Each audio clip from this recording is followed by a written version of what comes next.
ভগবান শ্রীকৃষ্ণের গায়ের রং নীল না কালো? কৃষ্ণ মানে যদি কালো হয় তাহলে তাকে ছবি বা প্রতিমূর্তিতে নীল দেখানো হয় কেন?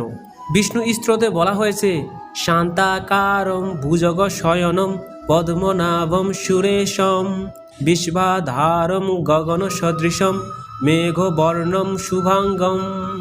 অর্থাৎ সর্বদাই শান্ত তার রূপ, যিনি শেষনাগের শয্যায় শয়ন করেন, যার নাভি থেকে পদ্মের উৎপত্তি, যিনি সর্বদেবের অধীশ্বর, যিনি সমগ্র বিশ্বের আধার, আকাশের ন্যায় অনন্ত এবং মেঘের সমান তার বর্ণ। পুরাণ মতে ভগবান বিষ্ণুর গায়ের রং বর্ষাদায়ী মেঘের সমান, অর্থাৎ ঈষৎ কালো ঈষৎ নীল। তবে ভগবান বিষ্ণু তার সম্পূর্ণ কলা ধারণ করে কৃষ্ণ অবতার নিয়েছিলেন, তাই শ্রীকৃষ্ণের গায়ের রং আর ভগবান বিষ্ণুর গায়ের রং একই। কৃষ্ণ মানে কালো, আবার কৃষ্ণ মানেই অনন্ত। এই ব্রহ্মাণ্ড অনন্তহীন এবং অন্ধকারময়, আর ভগবান শ্রীকৃষ্ণ অনন্ত বিশ্ব ব্রহ্মাণ্ড স্বরূপ, তাই তাকে কালো দেখায়।